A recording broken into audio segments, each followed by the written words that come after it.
Great, I'll get started, and then if people join us late, then that's okay. We're also live on the Stop the JNF Facebook page, so we'll have a few people tuning in on there. Welcome. First, thank you for joining us for the third of these monthly Stop the JNF webinars, exploring the role of the JNF as a pillar of Israeli apartheid. It would probably be amiss if I didn't say something to start about annexation. People across the UK, across the world, and in Palestine are taking action today against annexation.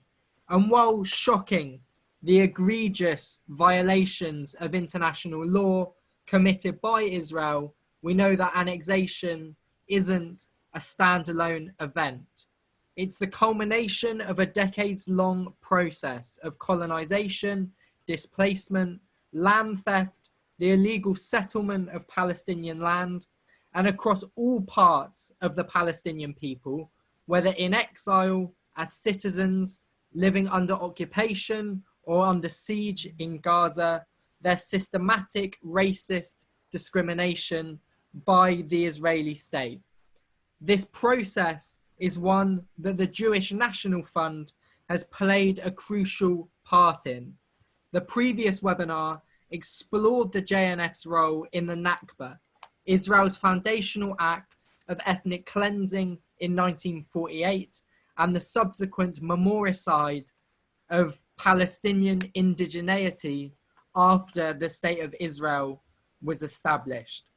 We know that symptomatic of this decades-long process of discrimination is the case this week of the Sumarin family, who have faced a decades-long attempt by the Jewish National Fund to be driven out of their home in Silwan, East Jerusalem, that they've lived in for decades. And they appealed their final appeal in the Jerusalem District Court, an Israeli court, an occupying Israeli court in East Jerusalem, and the appeal to stay in their home was rejected.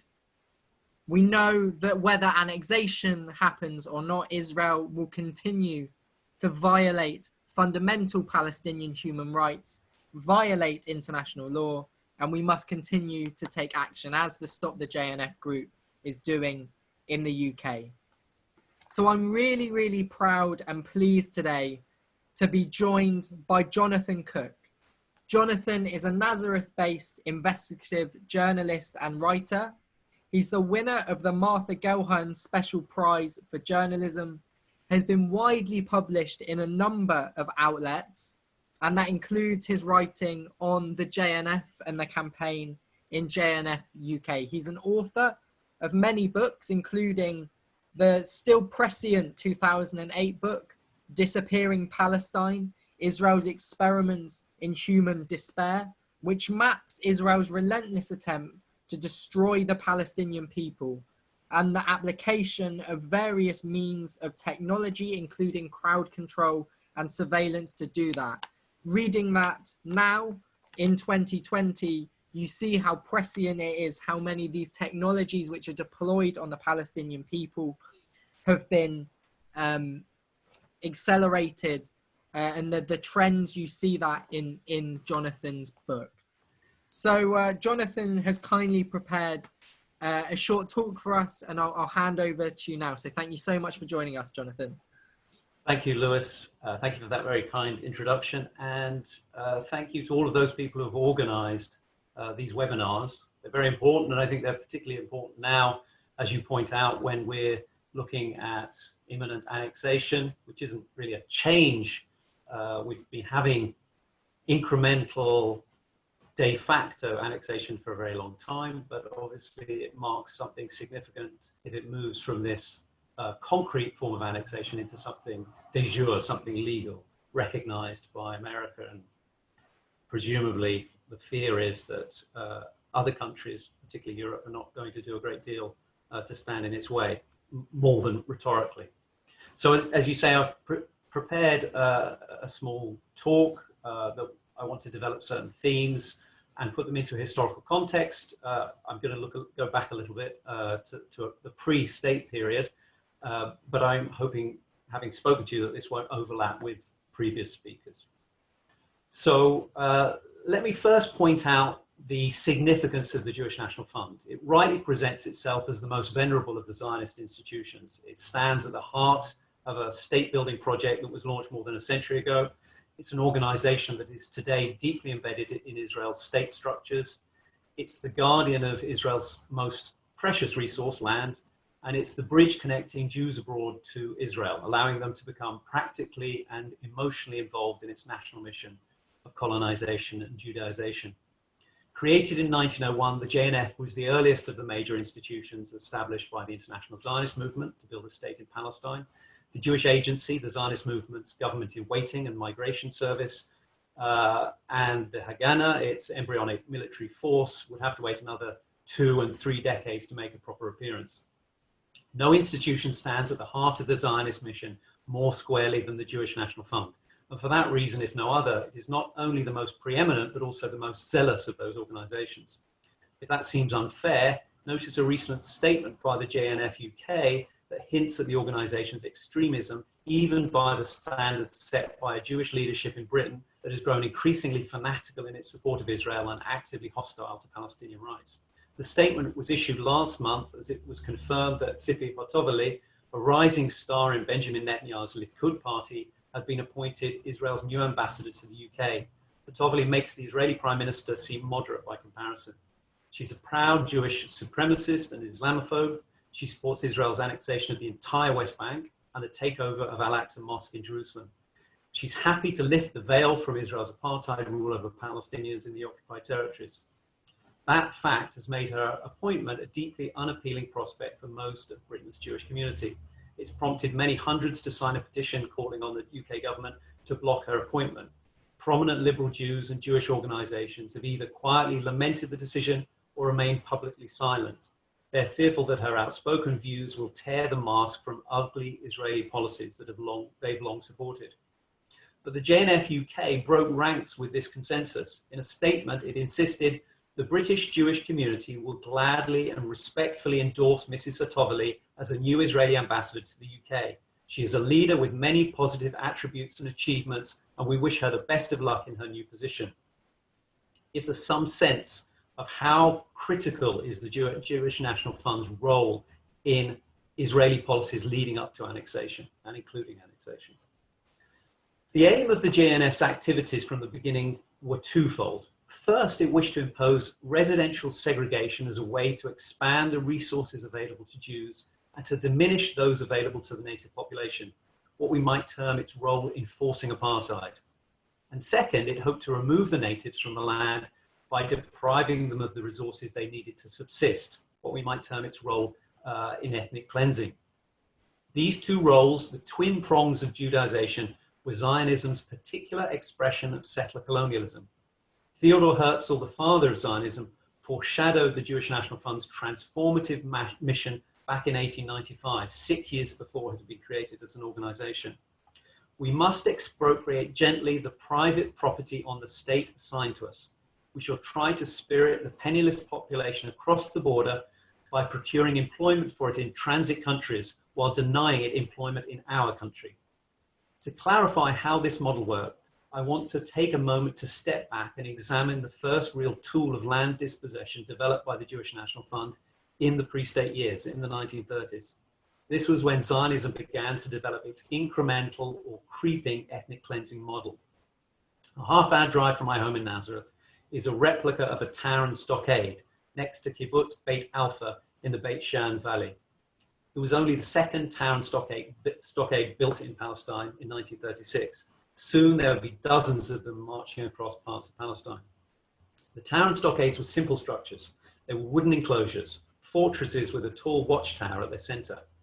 Imagine, if you will, one of those cavalry outposts you may remember from the old westerns featuring John Wayne as he bravely battled the marauding Red Indians. In its land buying role, the Jewish National Fund secured the lands around Beit Alpha in the early 1930s from absentee landlords in Lebanon. In line with Herzl's proposal, each kibbutz not only took charge of the lands of the local Palestinian sharecroppers, but then refused to let them work the land or to employ them. There was a strict policy of Hebrew labor to deprive the native population of the ability to subsist.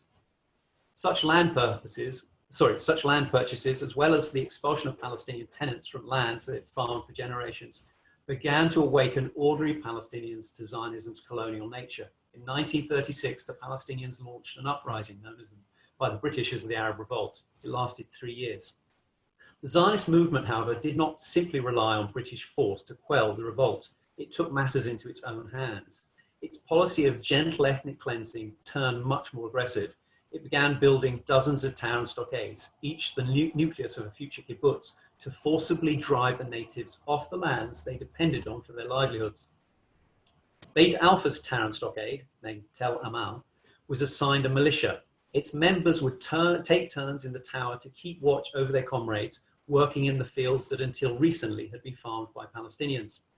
Beit Alpha, I should point out, would later forge close ties to the apartheid regime in South Africa, selling anti-riot vehicles for Pretoria to use against black protesters in the townships. From the tower, the colonists would be able to shoot at any Palestinian who tried to return to his fields.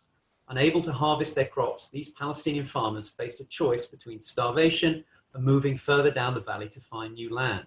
But the Zionist colonizers were always close behind. Once the lands around Tel Amal had been secured, a new kibbutz was built called Nir David. Its inhabitants then built a new outpost further down the valley with its own town stockade, and the process of dispossessing the Palestinians would begin all over again. It was relentless, incremental ethnic cleansing.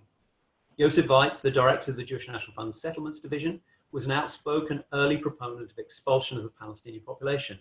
In 1940, in the immediate aftermath of the so-called Arab Revolt, he wrote in his diary, "There is no other way but to transfer the Arabs from here to the neighboring countries, to transfer all of them. Not one village, not one tribe should be left."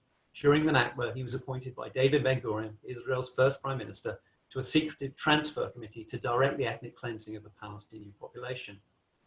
The Jewish National Fund's town stockade mentality never went away, very obviously in the case of the occupied territories.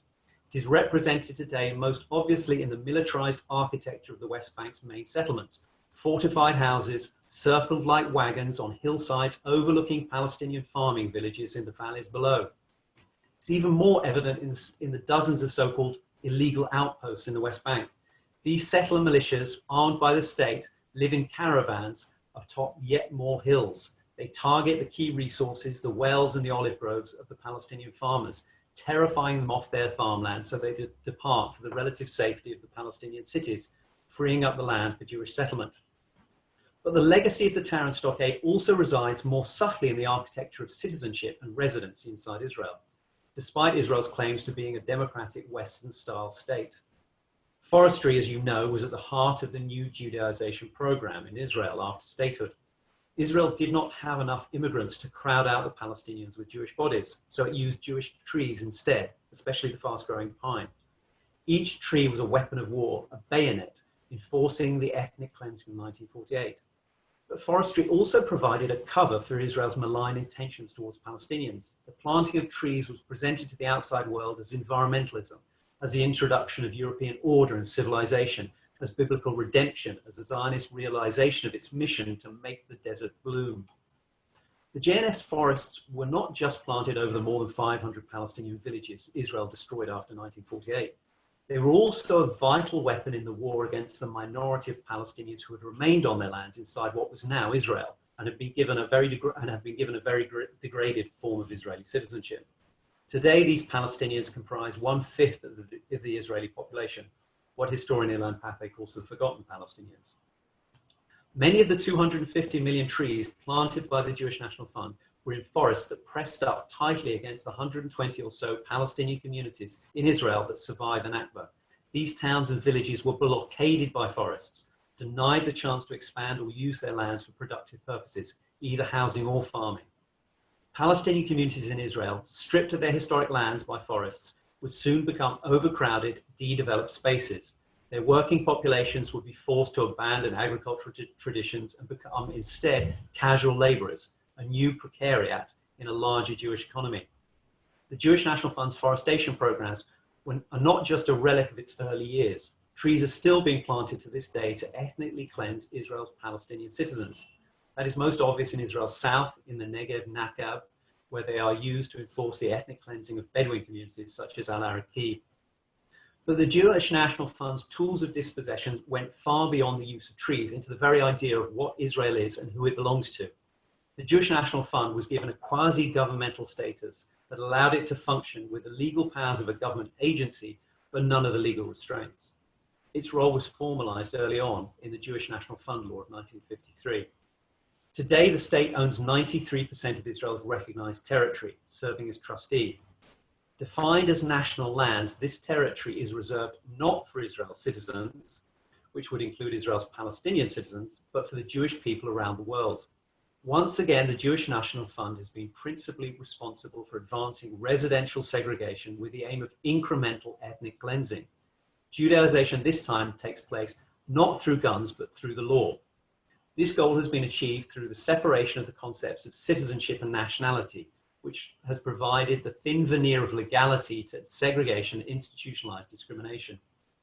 Israel has created two kinds of rights, citizenship rights and national rights, that accord different privileges to Israeli citizens based on their ethnicity. Citizenship rights apply to all Israeli citizens equally, at least in theory, but national rights are based on each citizen's national belonging as either a Jew or as an Arab. Importantly, national rights for Jews take precedence over citizenship rights for all Israelis.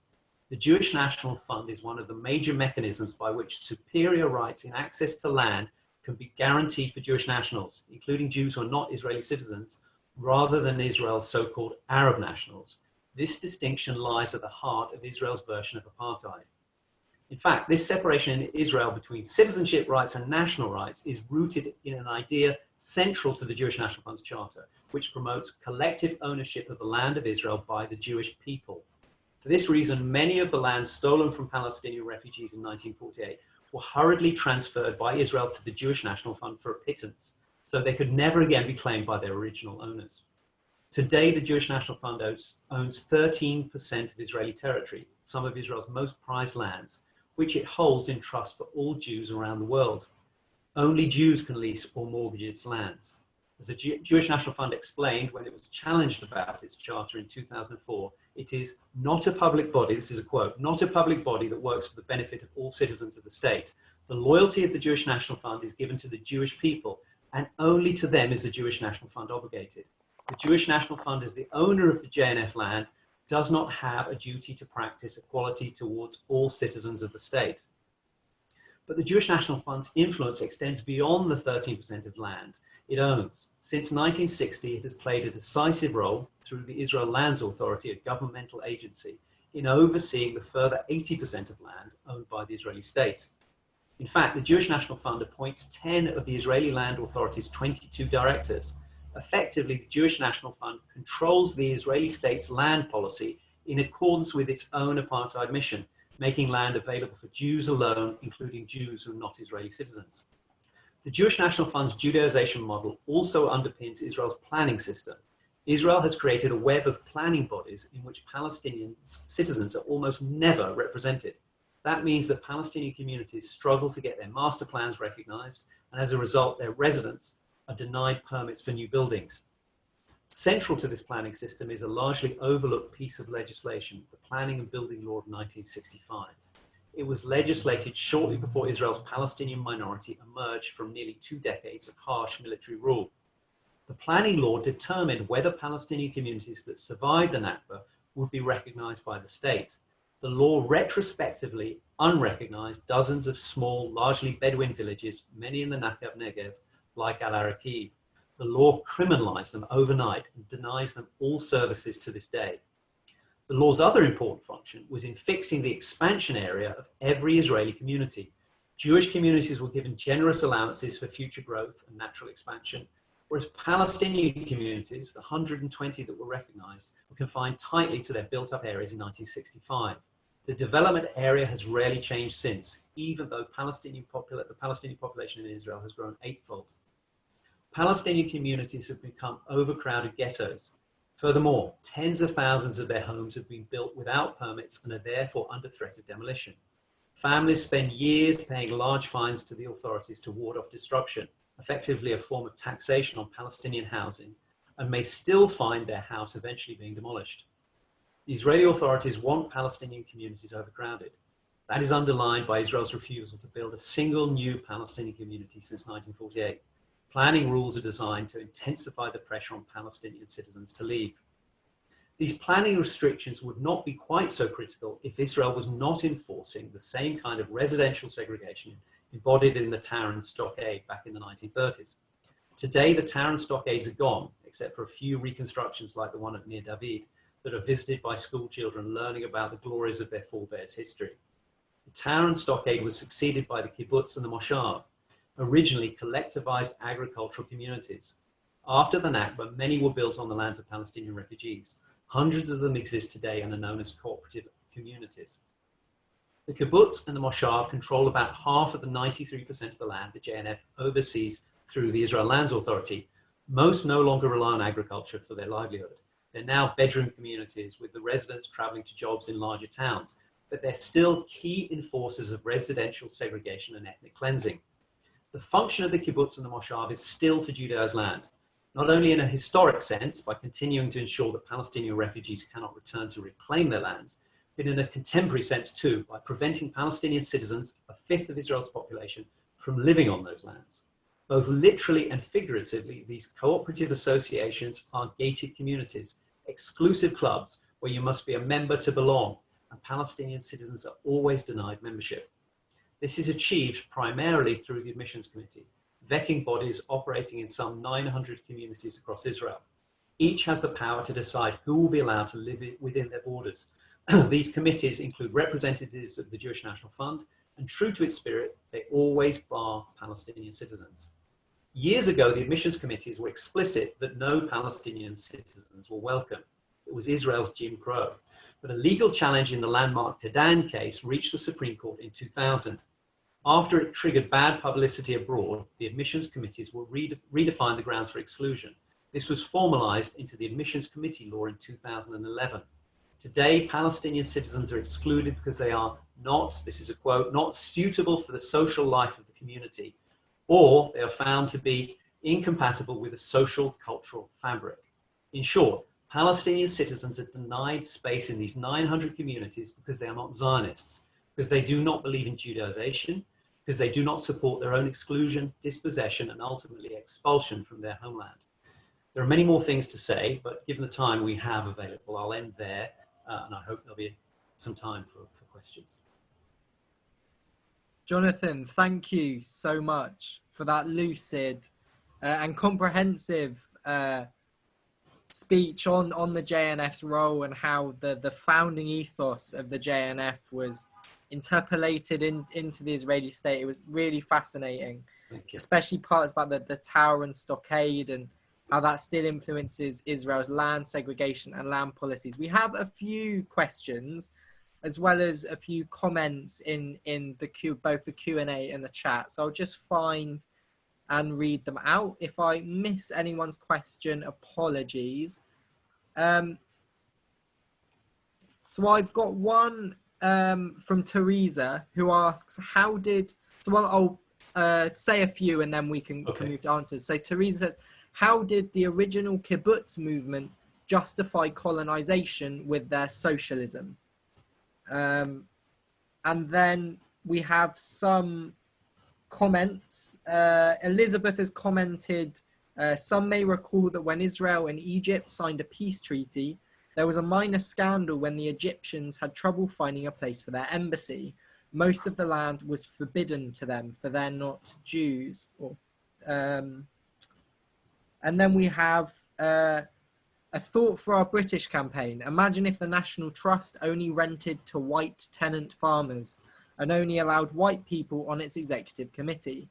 Would the Charities Commission allow them to collect money in Britain? Good point. Would you like me to respond to the points you've made so far? Well, this is an interesting question about the evolution of the kibbutz. So actually, there was a good reason why the kibbutz was formed. You've got to remember that the founders of of Zionism, the pioneers, the founding fathers, people like David Ben-Gurion, they were coming from Eastern Europe. So they were coming from the idea of collectivized living. It wasn't new to them. But actually, it was, you also have to remember that the Communist Party was very strong. And it's interesting, if you look at the Israeli Communist Party, that it had a very unusual, we tend to think of communist parties as being internationalist, not looking in terms of the nation state, looking at cross borders and so on. But actually the Israeli Communist Party was an ethnic communist party. And in its early years, it tried to very much prevent Palestinians from joining the Communist Party. And it had a Jewish ethos, even as a communist party. Interestingly, over the decades, the Communist Party has withered as a Jewish communist party, and it's today very much dominated by its Palestinian members inside Israel. But one of the things about, we should remember about the kibbutz, it actually served a practical function, which is that there was a big problem with this idea of Hebrew labor, which is that if you were having Jews competing, European Jews arriving in Palestine and competing with Palestinians, they couldn't do it, because Palestinians were they weren't used to being paid the kinds of wages and salaries that Jews arriving from Europe were used to. And so Jewish communities were struggling to find a way to pay for the Hebrew labor. It just wasn't economically viable for them. They couldn't compete against the local Palestinian workforce. And so this model of the collective living of the kibbutz and the moshav was a way to get around this problem. You then didn't need to pay your workers, your Hebrew laborers, because they were working for board and lodgings. It changed the idea of what the kibbutz changed this idea of being a pioneer.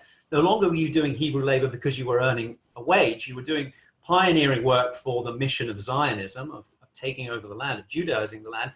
And then the state or the Jewish National Fund or whatever, whichever part of the evolution we're talking about when we're talking about the kibbutz, looked after you, created this collective organization that would look after your needs, would provide for your board and lodgings, and so on. So it was more set up rather less for ideological reasons than more for practical reasons. That's the impetus for it. And therefore, maybe this issue of socialism, we tend to associate this purely in ideological terms rather than practical terms as socialism or communism, collectivized living, and how does that compatible with this ethnic privilege that was inherent in these communities? Well, I think it's slightly less important if we think of it more as a practical, as a club, as they are today, gated communities, rather than as ideological institutions. The ideology was sort of the appearance, the gloss on it, rather than the substance of it.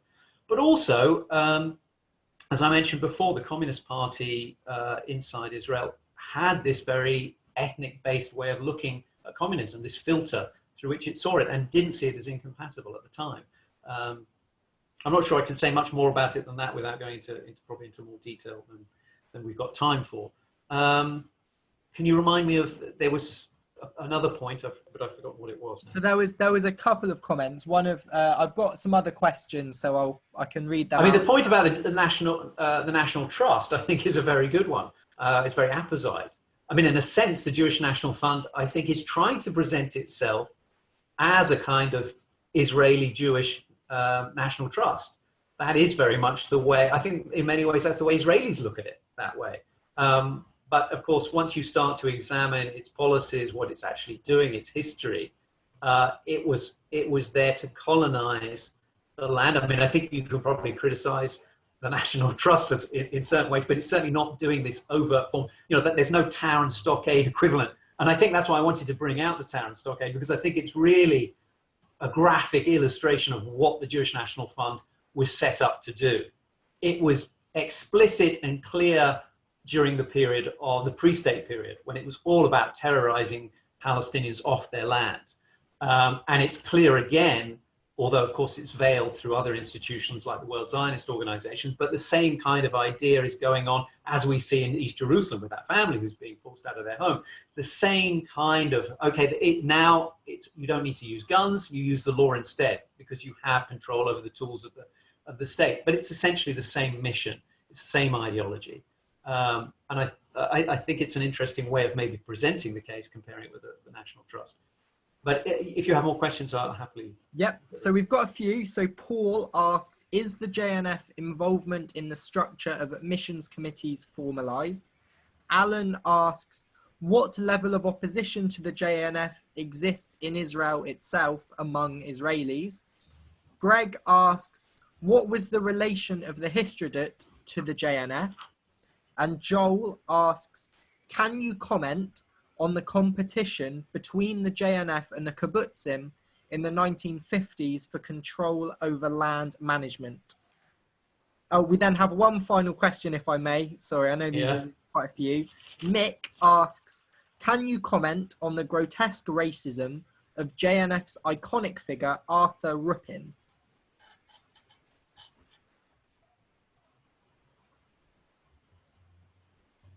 Okay, well, these are some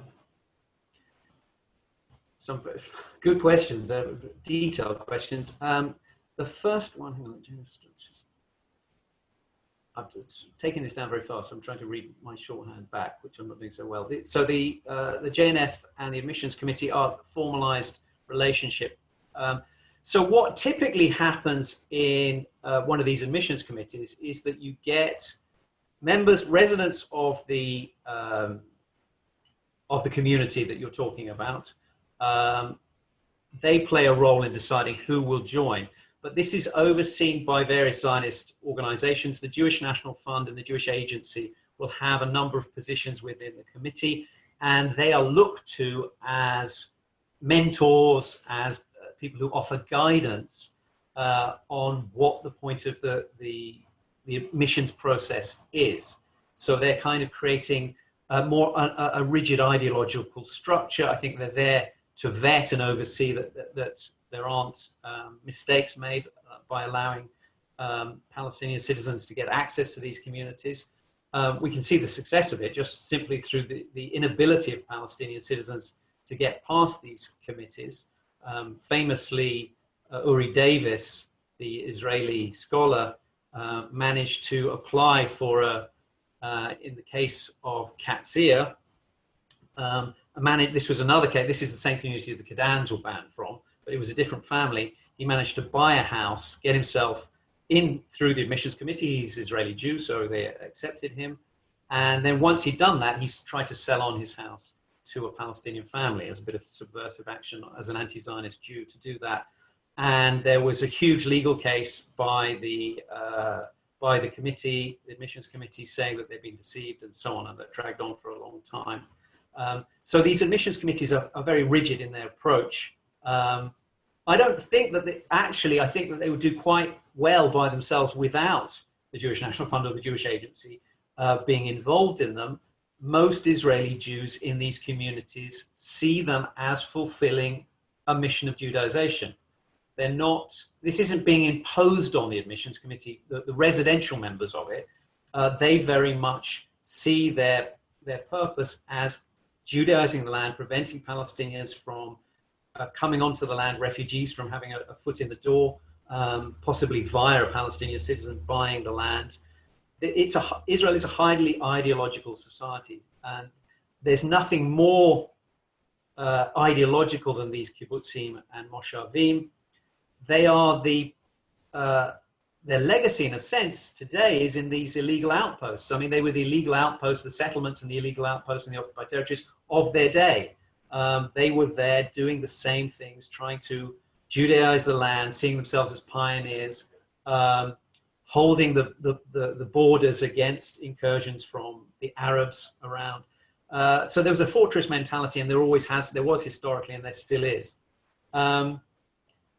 There was a question, again, I'm struggling to see what I wrote here. Opposition, is there opposition in Israel to the Jewish National Fund's role? Of course, there are anti-Zionists in Israel. We have Zochrot, which is a very important Palestinian Israeli. This is an organization. Zochrot means remembering in Hebrew.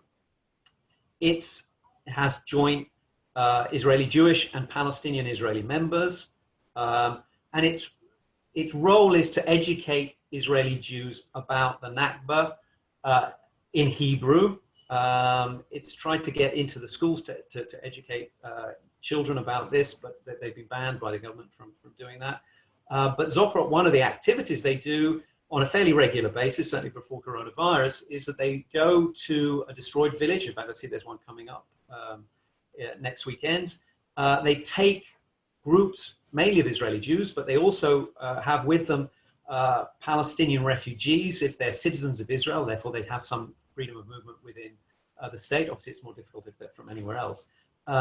They will go back to a destroyed village and they will signpost where the mosque was, where the church was, where the main road was, where the school was, where the mayor's house was, and so on, to revive these places which have now been erased. I mean, they're forests and they're empty land, to mark the cemetery and so on. So to bring them back to life. And it's meant both to educate those people, those Israeli Jews who turn up to these events, but also to provide some kind of, to inspire some kind of cognitive dissonance, I suppose, in the members of the kibbutz or the moshav, who suddenly see these signposts going up. I mean, this to them was an empty bit of land or some rocks or some weird Ottoman tombstones that they don't know much about. Suddenly they see a sign there saying that, giving the name of the cemetery, giving some historical background, and that's obviously very challenging to the members of those communities.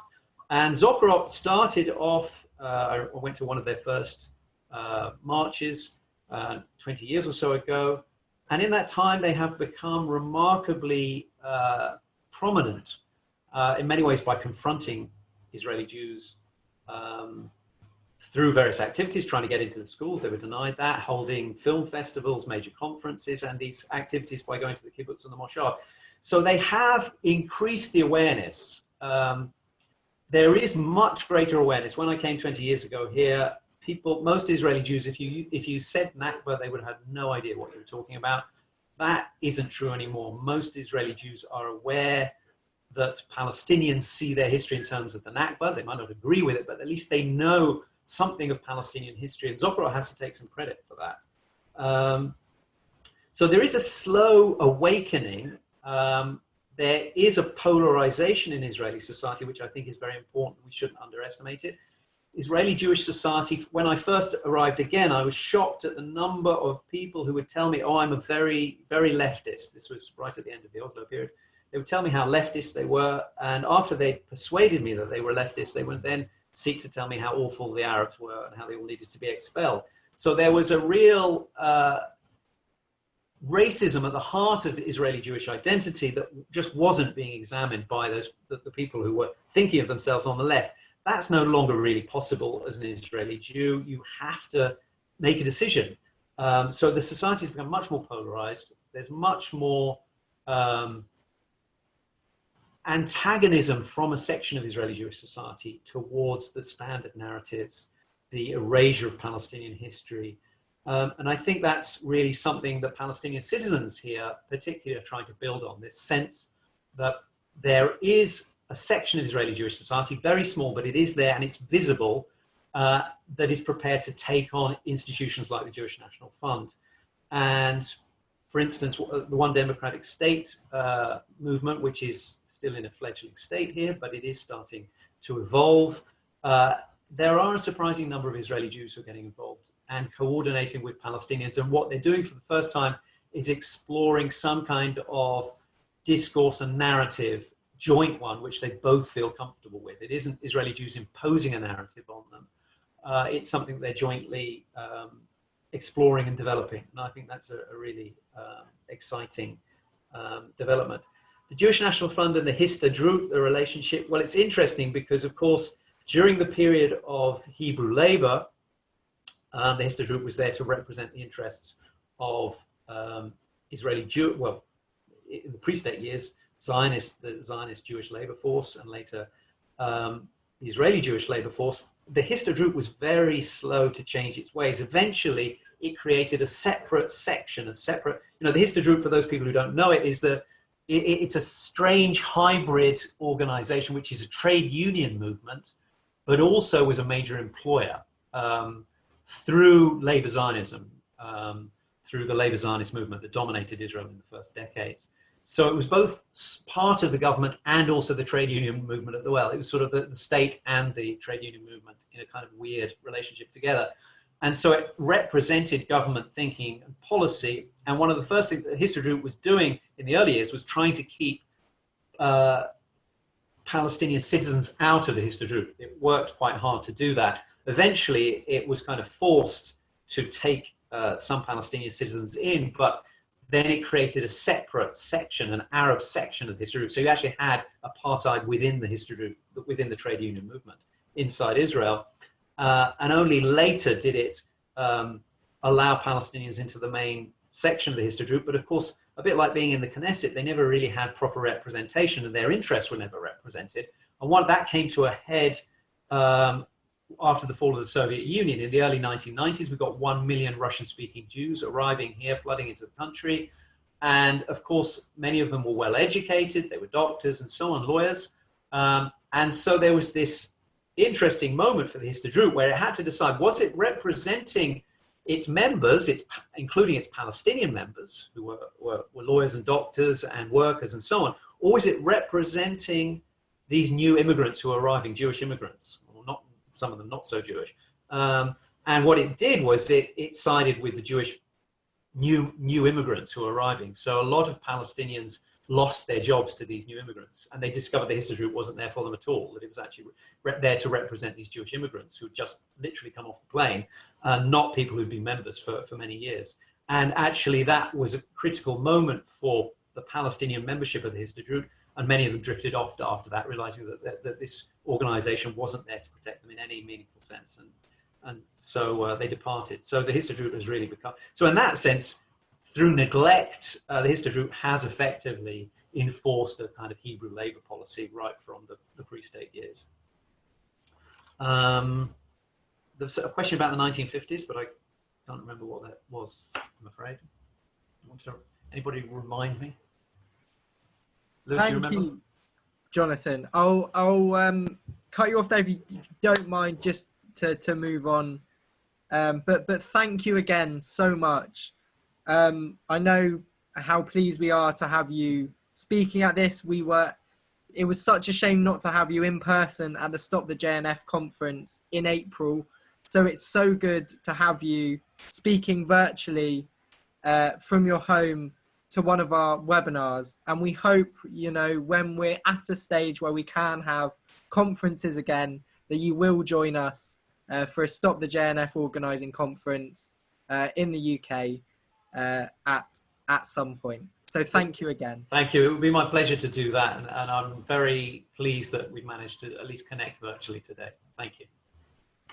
So so the rest of the webinar, the next bit will focus on mentioned in some of Jonathan's talk, the Nakab Negev and Palestinian Bedouins who are citizens of the state of Israel and face some of the harshest policies of discrimination as Palestinians and as Palestinian citizens.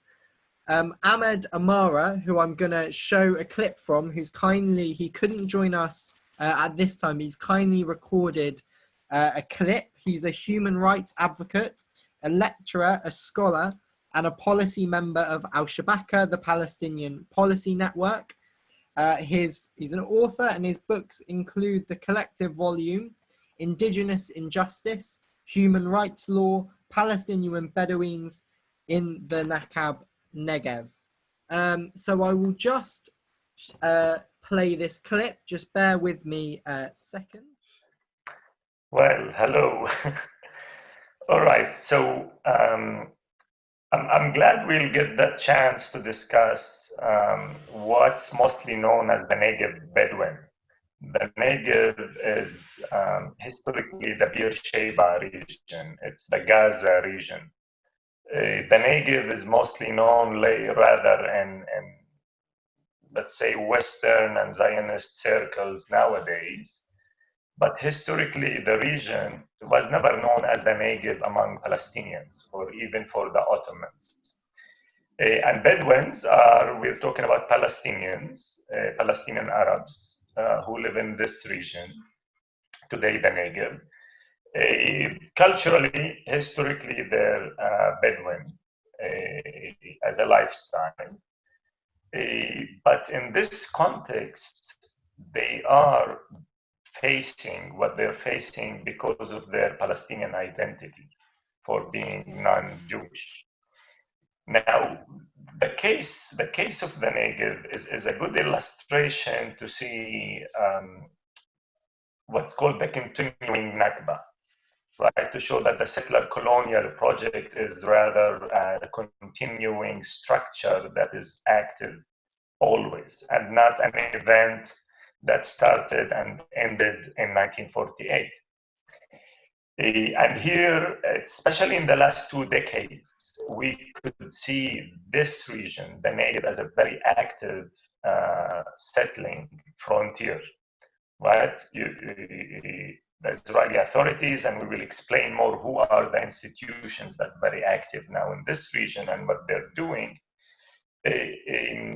But in the last 2 decades, we see a serious wave of Jewidization, of disposition, of house demolitions, of replacement of the native, of shrinking the Arab Palestinian Bedouin space, and thus replacing it with the new Jewish settlements, with the new forestation by the Jewish National Fund, and other kind of activities.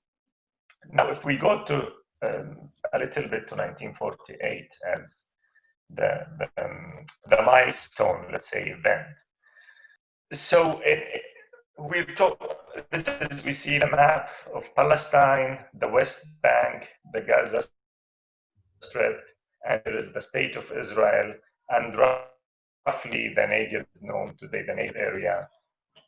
You see another area in this region called the Sayag, or the Sayaj, and I'll explain what it is. In 1948, we, like the rest of the Palestinians, 80 to 90% of the population, the Palestinian population of the Negev, were expelled or fled the 1948 war. Those who remained are about 13,000 in number. They were pushed to this restricted zone between 1948 and the early 50s by the Israeli authorities. And since then, the Bedouin have been over 95% of them restricted to this Sayaj zone. Now, what happened is that you originally had some of the local historical villages, or local settlements and communities who lived here for centuries from the Bedouin Palestinians.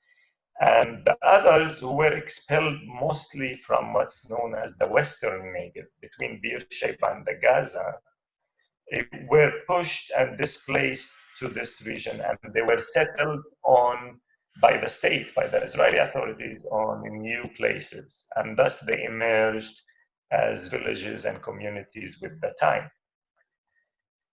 We're talking about 270,000 Palestinian Bedouins living in the Negev. And after displacing the Bedouins, the state, the Israeli authorities, they had a plan of what's called further forced urbanization. So the first concentration and displacement occurred in 1948 to the Sayaj, and then within this area, there was an Israeli plan to establish 3 townships only for Bedouins, and then to populate and put everyone forcefully within these 3 townships. Now, what happens with the time that the 3 towns that were established did not manage to succeed by putting all the Palestinian Bedouins within these 3 towns. Until the 90s, the Israeli authorities established another, the total of 7 townships. And even that was not enough. I mean, we have continuous plans for further townships, for further urbanization, for further concentration. But we will talk later about the dynamics of the successes and failures of these Israeli projects and what's happening on the ground. What is happening on the ground, that half of the population nowadays, they live in what's called unrecognized villages. These Bedouin villages that existed for centuries or that were established after 1948 as an alternative settlements for their original homes, they were excluded from any zoning maps and zoning plans by the State of Israel. In 1965, Israel instituted the zoning and construction law and conducted zoning maps for the state. Now, these villages, not the state planned towns, but these villages that have existed, they did not appear on the maps. They were not zoned as residential zone areas. And thus, Israeli terms became informal housing, illegal housing, and thus they are subject to demolitions. In addition to the zoning and planning, there is another plank of Israeli argument for the illegality of these houses, and it is the rights over the land. And in all cases, not only the lands that these Bedouins were resettled on them, but rather the lands, also the lands that they have lived and they have cultivated and they have possessed for centuries. And this is, we will also discuss more. But to continue the existing residential map, we're talking about 45 roughly villages that are unrecognized and subject to demolitions, that lack any any infrastructural services. They lack any state services because they're illegal paved roads, collection of garbage, of waste, etc. And they are served on centers. Let's say not each village has a clinic, for example, or a school. They do not have schools, but there are centers around these villages that serve a number of villages. And of course, they're far from meeting the needs, let alone the mobility of the students to get from these distant villages that lack roads and infrastructure to reach out to the schools. They lack electricity, they lack running water, they're not connected to the state water or electricity grid. In the last 15 years, the state has tried or been forced, because of the situation, to recognize, to grant a legal status for further villages. And these villages were partly recognized, meaning not the entire village area and not the lands of the people, but part of the villages were considered legal. New lines or new zoning boundaries were drawn, and they're seeking to push the population of the villages into smaller spaces. Here we can see just few pictures of how Bedouin townships look like. And we're talking the townships by Israeli standard terms. They are ranked as the poorest localities in Israel, according to Israeli statistics and Israeli terms. And this is how, an example of an unrecognized village looks like. We see the houses, they're makeshift houses, mostly metal constructions and structures, and they lack the infrastructure that you see in the landscape. Hi all. So sorry about the audio distortion of that. That was unfortunately on the video itself. Sadly, when we were doing the recording, there were some audio issues, and I know the photos were out of focus. I will email Ahmad's PowerPoint to all of you, but hopefully that's given you a bit of an introduction into the unrecognized villages and into the situation that Bedouin Palestinians find themselves in. One of the villages that has been subject to demolition by the Israelis and has been demolished over 127 times is the unrecognized village of Araqib. Araqib continues to stand. Its residents continue to resist, and we're really privileged to have an exclusive clip from of an interview from Sheikh al Touri, who's an activist in Sheffield PSC, interviewing Sheikh al Touri, who's the sheikh of the village in Araqib and involved in the residents' resistance to its demolition. It's translated, so hopefully the video will be good enough for you to read the subtitles. شيخ صياح، بدي أبدأ معك من فمك يعني، وأنت رمز من رموز مقاومة الاقتلاع في العراقيب، أنت وأهل العراقيب ولجنة العراقيب. يعني بدنا تعطينا نبذة عن تاريخ المشكلة، عن جذوركم في هذه الأرض اللي بيحاولوا يقتلعوكم منها. هذه الأرض أرض عربية فلسطينية، وعادات العشائر البدوية في هذه البلاد وجذورها ما حد بيقدر ينكره، لأن له تاريخ من ألوف السنين. الدولة الإسرائيلية دائما تحاول تبرير هذه المخططات بأمور تلقى القبول عند المواطن الغربي. يقولوا نحن نريد نطور النقب لمصلحة أهل النقب اقتصاديا. ما هو تعليقك على هذا الكلام؟ أنا بقول للشعب الغربي ولكل سياسي في دولة إسرائيل، ليس تطوير النقب، إنما تدمير النقب وتهجير ما بقى من الأمة البدوية والعشائر البدوية في النقب، من تهجير أهلنا في النقب، من مصادرة أراضي، من هدم بيوت، من غرامات، من دفع في السجون الإنسان، وحتى الحيوان مسجون في هذه الحكومة. لماذا الحيوان مسجون؟ لأن من يمتلك حتى 10 روز من المواشي الأغنام لا يقدر يطلعهن ل100 متر برا إلا بتسريح ونمرة الخرصة اللي بحطوها في إذنه. فأين التطوير من التدمير ومن دمر حياة النقب بالذات، وبالذات منطقة العراقيب هي الصندوق القومي للكيرن كيمت في دولة إسرائيل بحجة دجل وأكاذيب هذه الحكومة إنها أراضي دولة. شيخ صياح، بدي إياك توجه رسالة للحكومة البريطانية لأنها تعطي ترخيص جمعية خيرية عن طريق هيئة المؤسسات الخيرية للصندوق القومي.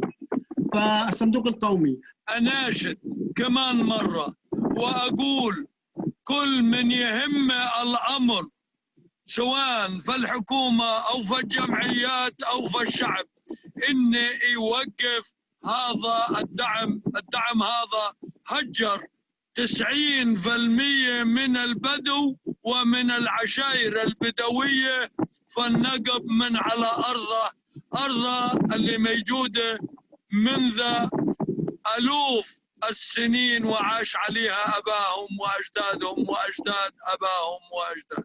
تقصد مناطق أخرى غير العراقيب؟ أنا بقصد كل مناطق النقب وليس العراقيب فقط.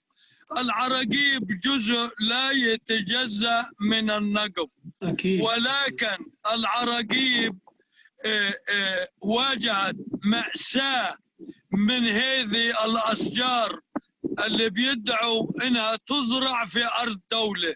أنا بقول لكل المؤسسات هذه ليس أرض دولة، هذه أرض أصحابها موجودين، وفي من أصحابها تهجروا في الأردن وفي سوريا وفي لبنان وفي غزة، وليس أرض دولة. وتهدم البيوت يوميا ونطارد يوميا، وما يقارب 85 ملف جنايات تتقدم لي.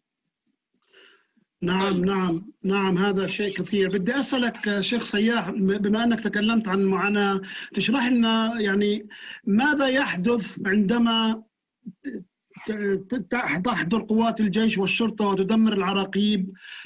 تكلمنا عن الآلية التي تحدث، ماذا يحدث للأهالي؟ أين يذهبون إلى حين إعادة إنشاء بيوتهم؟ لو تكرمت. دولة إسرائيل حسب وسائل الأعلام تدعي أنها دولة ذات قانون وديمقراطية ومساواة بين المواطنين. هذه أقاويل وليس لها مصداقية. احنا في عصر 2020 اليوم، ففي عصر 2020 الأحياء وأنا واحد منهم نعيش وسط الأموات، وسط الأموات، ونتسحر مع الأموات ونفطر مع الأموات. وين الديمقراطية؟ ووين مساواة الحقوق؟ وين هيئة الأمم اللي بتحافظ على حقوق الإنسانية والمواطن وحياة المواطن؟ كم مرة تم هدم العراقيب إلى اليوم؟ عم أعتقد 176 أو 77. وفي كل مرة تعيدون بناء ما كنتم يعني تعيشون عليه.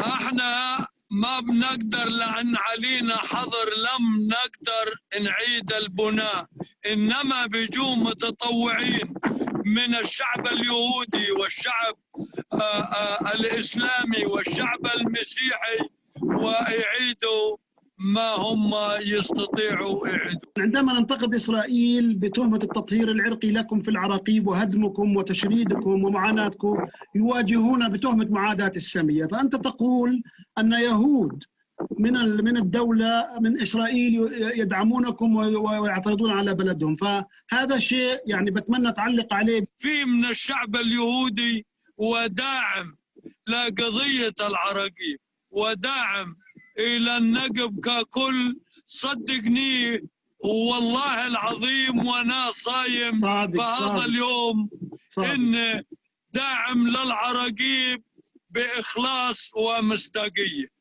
تدعي إسرائيل أن العراقيب هي قرية من عشرات القرى الغير معترف بها، ما هو تعليقك على هذا؟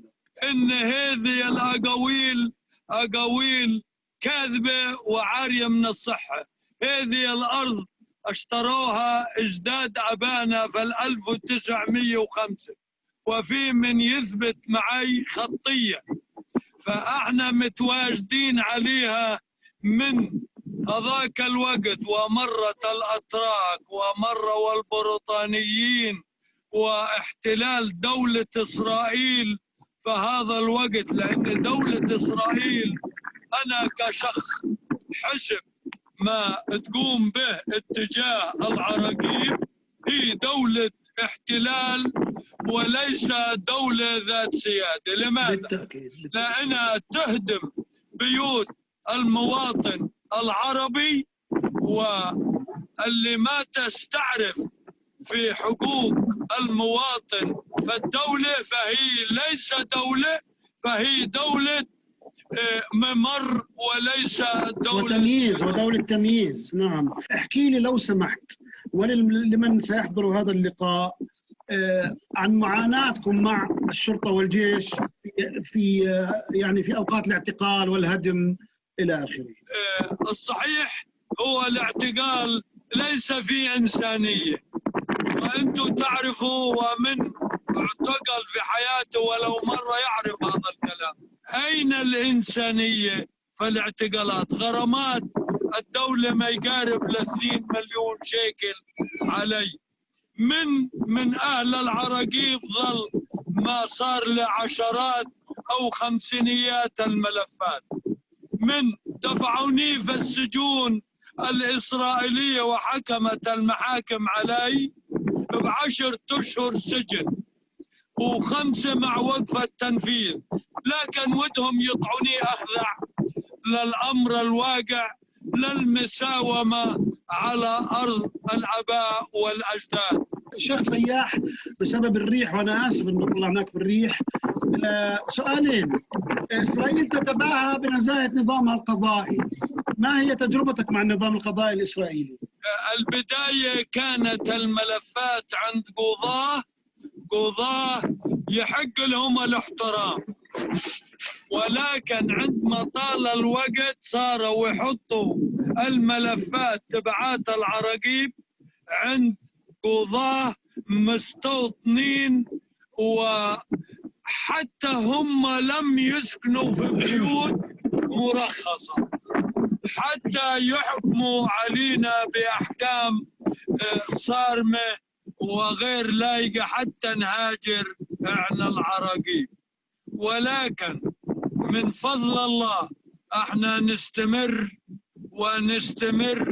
في نضالنا في اطار القانون، والناشد كل عربي يهدم بيته يبنيه مرة أو في أخرى مرة. سؤال بس توضيحي لما ذكرته في مقابلتك، لما قلت لما بتطلعوا بتعيشوا بين الأموات، هل تسكنوا بجنب المقابر تقصد يعني؟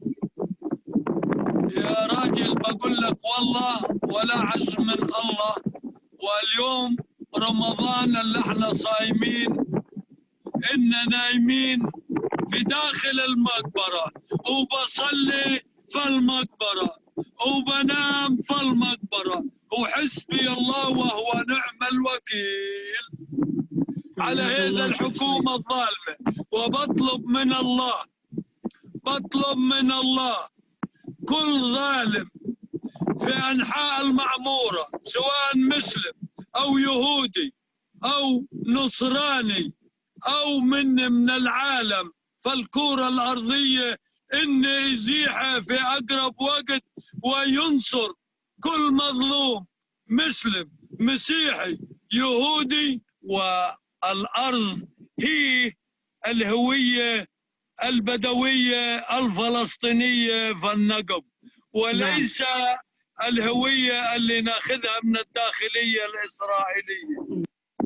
كل من يشكك فيما أقول فأنت في استطاعتكم تدزوا لي أو لعزيز، فإحنا نثبت ما نقوله إمام كل العالم. الصندوق القومي الصهيوني لم ولن يكون داعم خيري إلى أي مشروع، وإنما هو مشروع استيطاني تهجيري بامتياز، والإثبات على ذلك في منطقة النقب.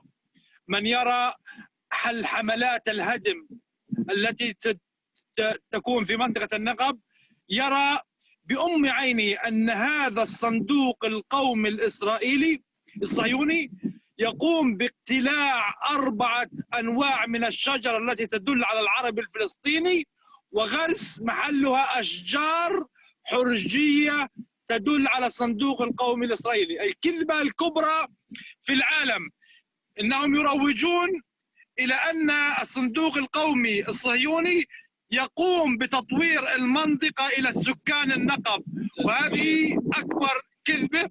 هم يستغلون ضعفاء النفوس من البدو ويقومون بصناعة وإعداد أفلام وثائقية وكأننا نعيش برفاهية تامة. هذا أكبر كذبة. أنا شخصيا في الدول الأوروبية تستطيع التجول في كل أنحاء الدول الأوروبية من دون أي فيزا، لكن حماري أو غنمتي أو عنزتي أو جملي أو حصاني لا يستطيع أن يدخل إلى هذه الأشجار الحرجية إلا عن طريق فيزا. فأين هي العدالة إذن؟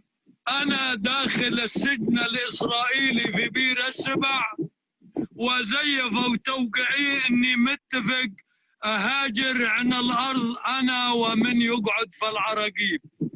فأي دولة في أي قانون في أي عالم تزييف توقيع صاحب الحق صاحب الملكية وهو داخل السجن وقبلتها المحاكم الإسرائيلية، ولولا خافت من الانقلاب الشعبي في داخل النقب على هذا التزييف. زيفوا توقعي، واليوم أنا بوقع بأصبعي هذا من هذاك اليوم إلى اليوم عشان ما يتزيف. نعم نعم، عشان ما يتزيف. ممارسات عصابة وليست دولة، ممارسات عصابة وليست دولة. Wow, that was a powerful video from Al Araqib. Hopefully that gives some insight into both the oppression that Bedouin Palestinians who are citizens of the Israeli state face and their heroic resistance. I said 127 in my introduction times that the village of Al Araqib had been demolished. It was in fact 177, yet still the villagers rebuild, still they refuse to be dispossessed of the land which they legitimately own. As always, they have our full solidarity, the full solidarity of people in the UK currently resisting the JNF and elsewhere.